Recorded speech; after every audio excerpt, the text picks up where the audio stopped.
All right, here we go. So I've been a correspondent for Time for 20 years, covering conflict, society, politics, and the environment from Hong Kong to Syria, Senegal, and everywhere in between. Like many journalists that cover the environment, I've written about the plastic plague and global warming, but the health of the ocean, which is at the epicenter of both, rarely gets as much coverage. The oceans may cover 71% of the Earth's surface, but we humans are land-based creatures and rarely think of the ocean as anything beyond a holiday destination or, if you live on the coast, a threat during hurricane season. The prospect of rising waters is raising concern, but the health of the ocean itself is largely an afterthought. So how do we flip that switch and make the threat to our oceans as urgent as, say, forest fires in the Amazon? Does it take an image, the voice of an influencer, a visible catastrophe? Here today, we have three panelists who will talk about telling the ocean's story in a way that focuses attention on how vital it is, and by doing so, sparks change. My first panelist, Celine Cousteau, is a documentary film director, explorer, artist, and advocate for humanitarian and environmental causes. She co-founded the Outdoor Film Fellowship to empower the next generation of filmmakers, creatives, and activists to inspire change through leadership, film, and the arts. On a recent video shoot, she came across a whale entangled in 600 kilograms worth of knotted fishing lines, buoys, and weights. I'm going to show you an excerpt from that film, Scars of Freedom, now. As strong as the mother calf and family bond may be, if the young becomes unable to keep up with the pod, the ultimate decision of species survival must be made. The calf will be left behind. 600 kilometers or 370 miles off the coast of Chile, a lone juvenile humpback whale is spotted, pulling a relentless wall of net, buoys, and sinkers. Her parasite-infested skin and serious injuries forecasting a testament to her potentially fatal situation. By chance, the call reaches a nearby film team with the ability to intervene. Over time, she slows, perhaps understanding the intentions of the creatures chasing her. Among the group, none has experience in such a rescue attempt. The effort goes on for an hour and then another without success.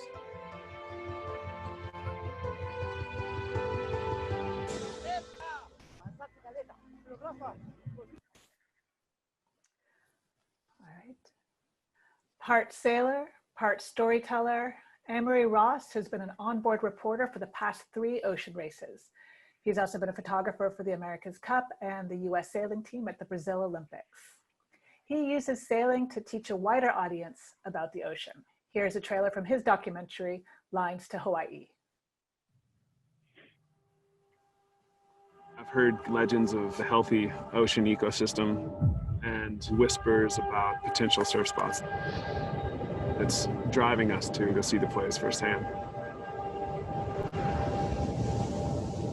I've done a lot of boat trips looking for waves and whatnot, but in the last few years, I've just really had a fascination with sailing.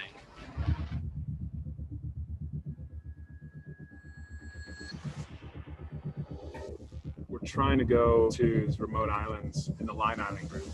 There's no support at all. When you factor in weather, I mean, it could be 5 weeks. First squall, looks like another one setting up right here behind us. Man, it's dark out there. My anchor's dropping, right? Yep. I don't know, you're sailing out in the middle of the ocean and you see this little speck on the map and you can't help but wonder, what is going on? What is the story of this place? I don't even know if anyone's ever surfed here before. It's pretty deserted. I'm pretty excited to kind of see these faraway spots and check out some islands along the way. There's just something beautiful about being out on the ocean, kind of at the mercy of your own decision making. This place is pretty magical. What we're gonna find, I have no idea.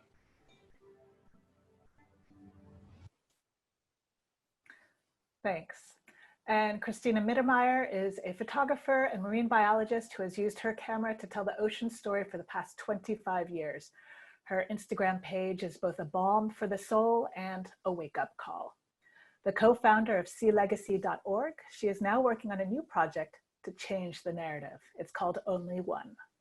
I apologize if the audio is a little bit tricky on this one, but you can find a fresh link with good audio on her Instagram page, which is listed in the chat room.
So I hope that was a good little taste of what our panelists are working on. I'll have all of their links up in the chat box in case you want to learn more about their work. And I would also like to welcome some other panelists as well, Delphine and Nick. Thanks so much for joining us. Christina, let's start with you. Land-based conservationism has benefited from decades worth of storytelling. How does ocean conservation compare? You know, Aryn, even though land-based conservation has benefited from decades of work, we have only protected 15% of the land surface of the planet. When it comes to the ocean, we're just getting started. The latest numbers are 7.2%, but the aspirational number is the one that's really important. Scientists are telling us that if we want our planet to remain a livable planet, we need to protect at least 30% of the ocean by 2030, and there's a lot of work ahead of us. Thanks, Christine. I mean, you're right, there's a lot of work and we need to really raise that attention to people who maybe don't pay so much attention to the ocean. Celine, how do you make the ocean health relevant to people who live far from the shore, who only think of the sea in terms of a beach umbrella or a holiday destination? I think first of all, you have to know who your audience is, know who you're talking to and make things relevant to them. It's any cause that we could be talking about. When it comes to the oceans, sure, some people go to the ocean to holiday and they just see the surface of the ocean. They think everything is fine. There's probably people cleaning up the beaches for them, such as the people you have here. But to make it relevant to somebody who's landlocked or doesn't really have a connection with the ocean, I think you have to look at what their lives are about. Our health system, our food system is completely connected to the oceans. So you can have any number of conversations.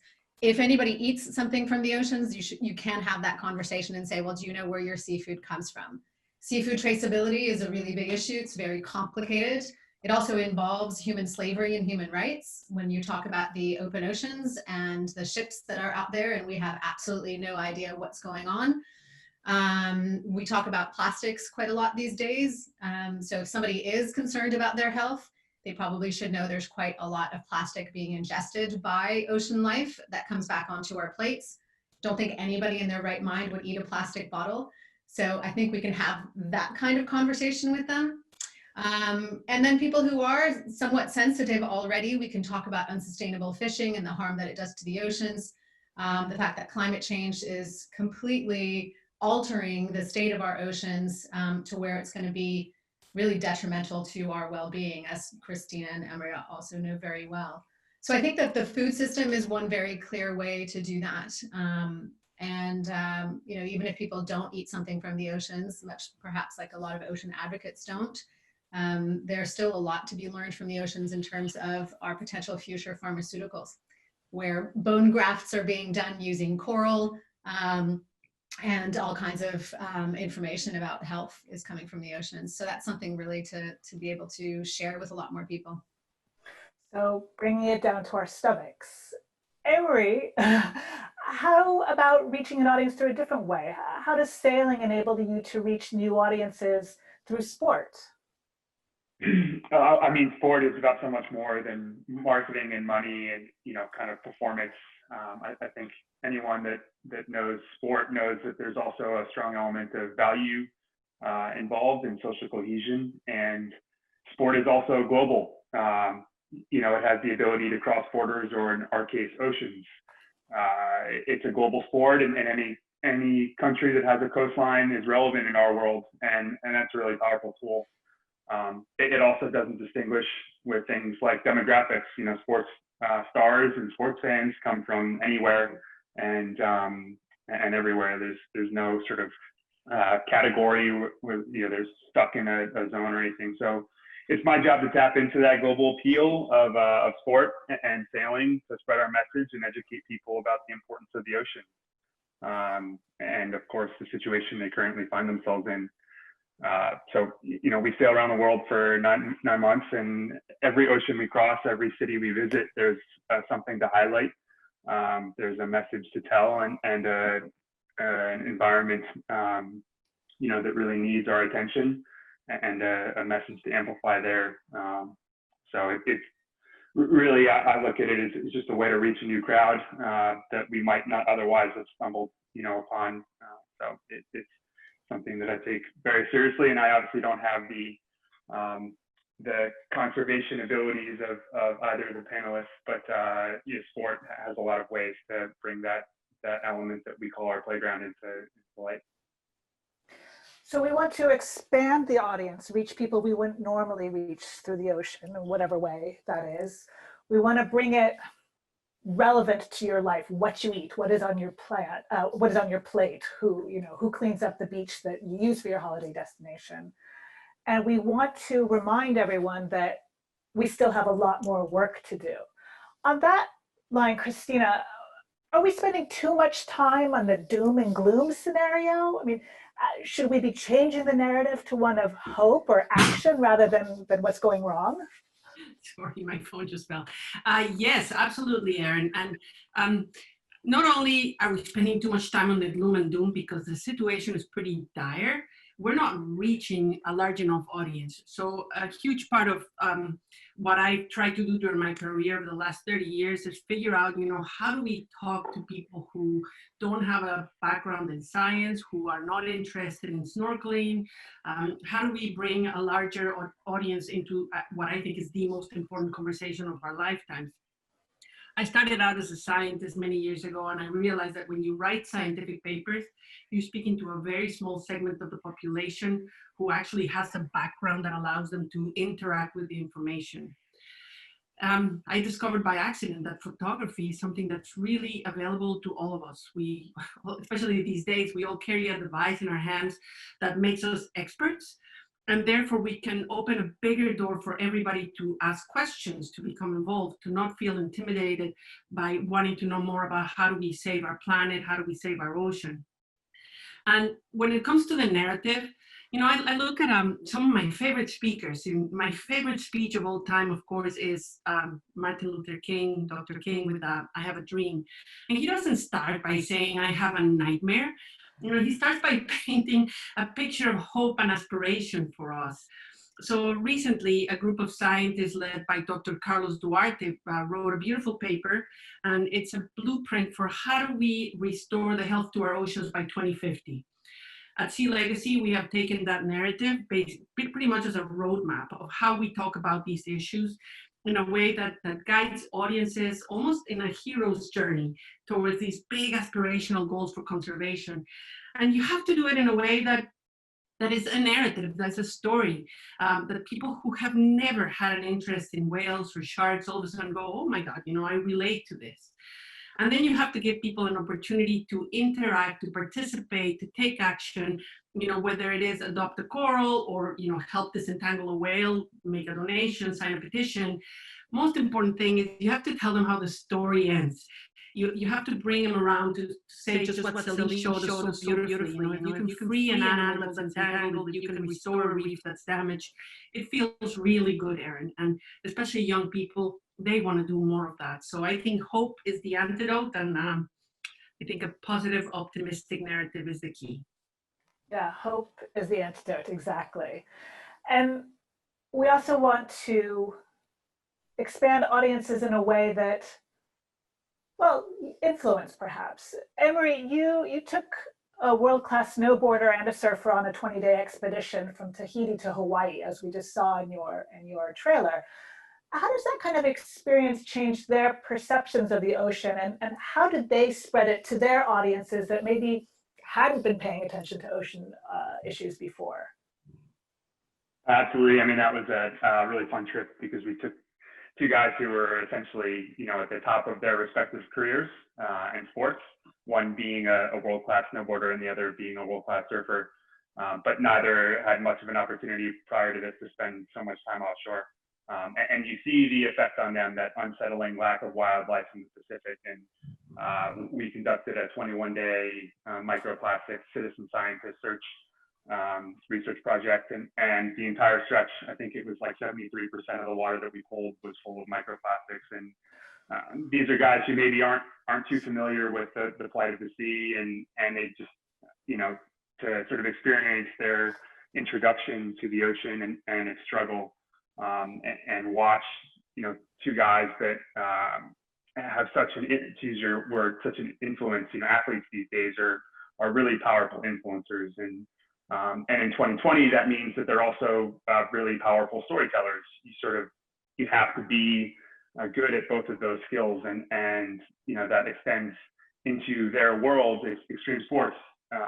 So when you've got a guy like Travis, who essentially invented big mountain snowboarding, his like pool of Instagram followers and millions of people out there that have almost no encounter with the sea, get to watch him go sailing. You're bringing our sport to and sailing in general. I mean, it's not just a sport.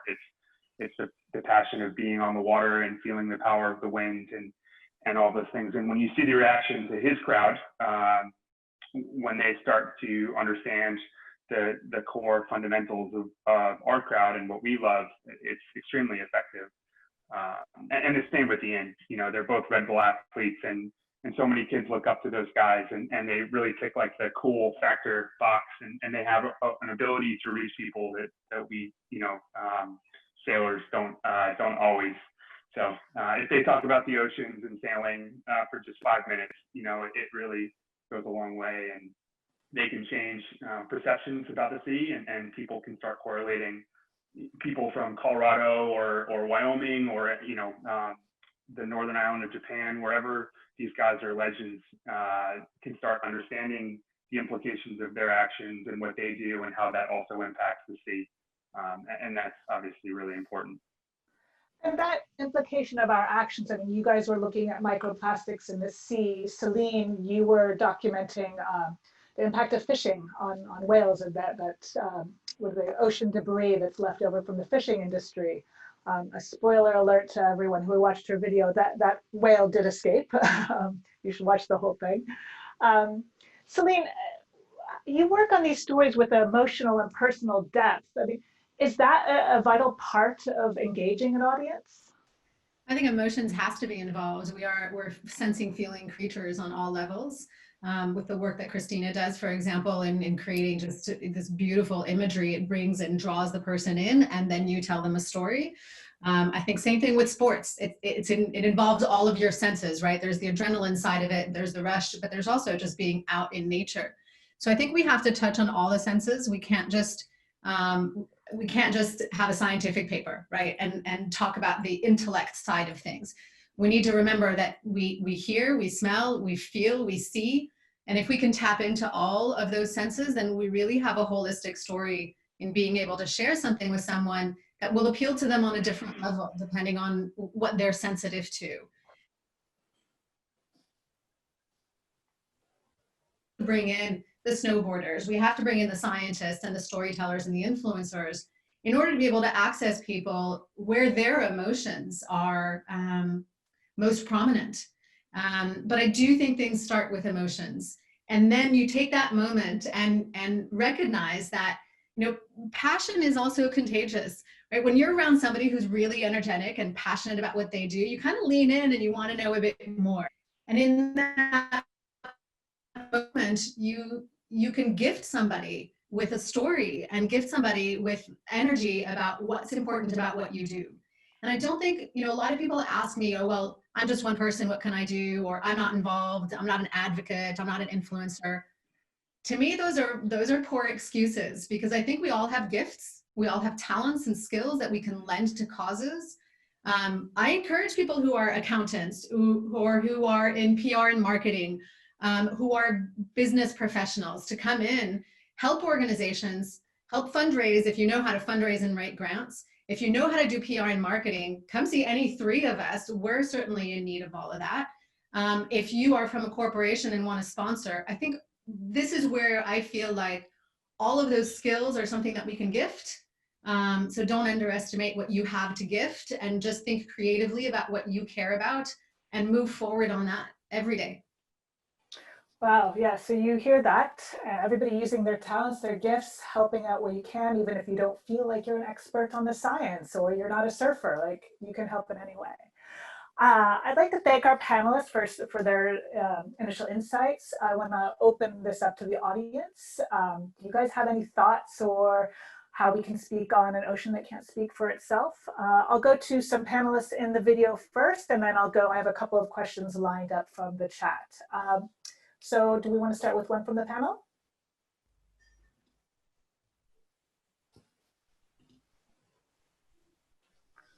Or maybe, I thought we had one lined up from the panel, but if not, I'm going to go to the questions. First question from a participant is, what would the panelists suggest for impactful strategies to energize the younger generation for water awareness and doing their part? Celine, you talked about that a little bit. Christina, why don't you add what you see out of that? You know, it's really interesting because like Celine said, and she's so right, I love Celine, this image of, you know, you just have to declare yourself for a cause, and it doesn't matter what your background is. And I tell people when they come to my lectures, you know, you just have to wear like an invisible spandex suit, superhero suit, and just go out there and be passionate about something, anything. You know, we welcome all the energy. But when it comes to a younger generation, it's so interesting. Celine also spoke a little bit about different audiences, and younger people are on this device. You know, they get a lot of their news, they get a lot of their information on their phone, and so engaging them and meeting people emotionally, like Celine said, exactly where they are, is so key and so important. So for us at Sea Legacy, Paul, my partner, and I, Paul Nicklin, who's also National Geographic photographer, we try to use emotion and bringing people through storytelling, because as humans, we are hardwired to react to stories. We've been telling stories since we lived in caves, and some of the best stories are the most emotionally impactful. And once you make that emotional connection, you know, you want to do more. So I think not being afraid of being emotional, you know, trying to be cool and ballsy all the time is not necessarily the best way to bring younger people in. Most important thing for younger people is they need to know that their actions matter. I think voter apathy is the perfect example of how they see, you know, making an effort to create change doesn't create change. It becomes so defeating. So demonstrating that we are making progress is really important, Aryn. Okay, great. Thanks, Christina. One more question from the chat, and then we'll turn back to the panel. So somebody from the chat said they'd like to hear more about the role of businesses and companies in storytelling about the oceans. Have you seen any examples of business organizations that have done this well? Emery, how about you? I mean, we're dependent on businesses to participate in the race, and we're lucky enough right now to have 11th Hour Racing, which is an organization out of Newport, Rhode Island, where I'm lucky enough to call home, that really focuses on storytelling narrative, and messaging is a key part of their interest in the race. the fact that we do get to all these stopovers and we have grants and grantees around the world that we help activate, and a large part of that is based on this storytelling. It's trying to reach people and spread the message and share the word. And as Celine said, I mean, sport is one of those things that people are drawn to, and whether it's fear or pushing your limits, winning, losing, like all of these very basic things that anyone can relate to. That's all what drives 11th Hour Racing, who is our sponsor, to participate. It's a very relatable story, and so we're very lucky to firsthand experience with a company like that. Thanks, Anne-Marie. We've got two panelists, Martin and Jason, who are on the floor with questions. Both of you guys, why don't you unmute and turn on your video so we can see you, and then we can go with Martin first. Thanks for very interesting points.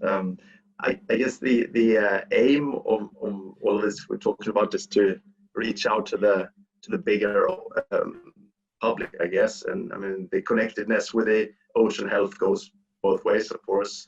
And so lots of the taking decisions people take in the supermarkets, if we can, get those decisions connected to the engagement. I think I'm a microplastics researcher in my day job. Had some years ago, I did outreach work when the plastic issue wasn't so great, and when we work with this thought that information would make people change, naively so. But I mean, that I know better now. But there was one very nice story happening where there was a small boy that came to us and say, "You shouldn't tell these horrible things to as young persons as myself." So then we took that as a narrative next year, using that as a narrative, and called the campaign "Don't Tell the Children," and that was a very much different approach than me as a scientist would normally take. So that is just. But I just had one question to the panelists. I mean, the plastics issue is such tangible things to communicate, and especially with these charismatic animals. And I think one interesting thing is I don't think there are any plastic deniers, like climate change deniers. So in that sense, it's good. I think overall way environmental issue to use to communicate about other environmental impacts. But how do you think about something that is probably more difficult to communicate about? Overconsumption of seafood, for example, and those more loaded topics. Celine, or do you want to tackle that? Sure, I'm happy to start and then give space. I think first of all, the plastics, as you said, it's an issue that we've been talking about for a very long time. Those of us who have been in ocean advocacy, I see nodding. So it's a bit of a relief to see, like, we're finally talking about it. On my end, I would love to see more action in getting plastics out of the system, as opposed to just going and recuperating the plastic that's already in the system. But I think that going onto a beach and collecting plastic, again, is very tangible. And you have groups of people who are walking through, and I think they feel empowered in doing it. So I think that those tangible actions will lead to more actions. I think we need to then take that group of people who have gotten involved perhaps in the removal of plastics, and then get them on the side of preventing plastics from entering the system to begin with. And going back to the question on corporations, I think we have to push corporations to eliminate single-use plastics in all of their offices and all of their consumption chain. It's something that I've been doing with the Travel Corporation. I'm an ambassador for the Tread Right Foundation, and they have 46 travel agencies attached to them. I've been working with them for 6 years, and now one of their initiatives is not just to eliminate single-use plastics in their coaches, et cetera, but also to eliminate from their business, from their offices. So I think you have to, one, you can't be faint of heart, and you can't think, I'm just going to do this one thing. I cast my net wide, because I feel like if you touch on one thing, it's going to be connected to everything else, much like the food system is, and much like we are with our environment. Going to the issue of food consumption, you brought that up. Everybody eats, and I assume everybody wants to be healthy. So instead of going at it just with the environmental story, you have to go at it with the human story. And you have to say, why is this important to you? Well, you don't want to ingest, I'm going back to the same thing because it's an easy example. You don't want to ingest plastic. If you know there's plastic in the ecosystem and it's going into your body, don't you want to eliminate the plastic from the environment for yourself? And if you can turn all of your stories into putting the human at the center of the environmental story, you'll find that those connections are very clear to people. And then you can make the appeal to them based on they should care about themselves. And if they care about themselves, they will make the connection to the environment. But it's not, I don't want to make it sound like it's easy, because obviously we've been doing this for decades and we're still working hard at it. But this is where you create alliances and these conversations with photographers and with sportsmen and with advocates. You really have to bring everybody into the story and walk together with this.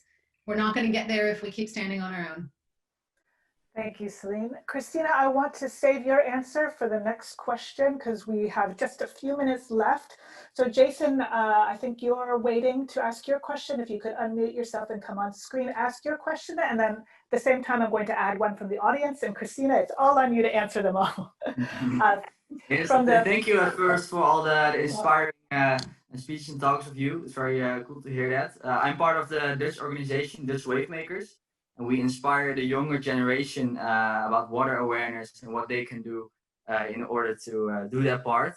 That's also why I asked the first question, okay, what are specific strategies to involve the younger generation? But also another question that popped in my mind, and also my fellow wavemaker Marsha asked that question in the chat. We're talking a lot about plastics right now. That's very a concrete topic. It's easy to show, people use it a lot, and we see directly see what the influence of it is in the sea. How can we, for example, also involve the younger generation more in things like the raising temperature of seawater? What is, of course, also a big issue, but it's way more abstract than the issue we have with plastics. I'm very curious on your thoughts on that. Aryn, you want me to tackle that? That's the question that was in the text, so perfect. First of all, I really want to thank Amory and Celine. It's such a pleasure hearing your thoughts and perspectives. I'm going to answer your question in a bigger, broader way that I think needs to be used to wrap this entire conversation. The biggest problem that we have in the environmental movement has been a systematic lack of funding for the last 50 years. So it's not just about involving young people. Everybody has to be informed and participating. And we really have made it super optional, only if you care, only if you have time, only if you're not starving, Think about this for a second. In the United States alone, which is, the United States is the most charitable country on the planet, we raise about $420 billion a year for all causes.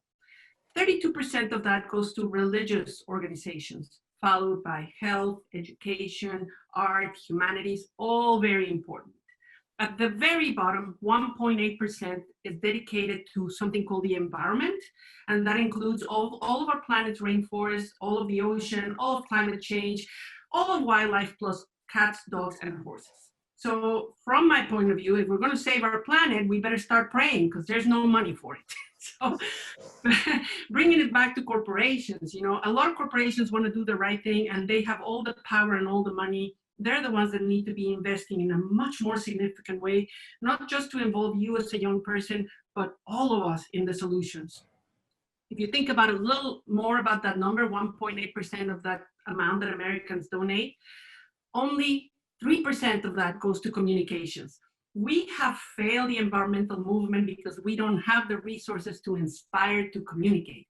If you go to my Instagram account, the most common comment is, I had no idea. Every day I try to share a little tidbit of why it matters, and people just don't have ocean literacy. So I will close with that, Aryn, by saying, we need to really scale up the amount of money dedicated to all environmental causes as the most important cause for our planet. Absolutely. I think on so much of what we've discovered today, it's we need more communication, more stories, more funding, more discussion, more activism, using your gifts. Even if you're an accountant, you can do something. I also wish we had more time because I feel like we could actually do more on this conversation, but I believe that that is the rest of our time unless we have a few more minutes. Carla, Sarah?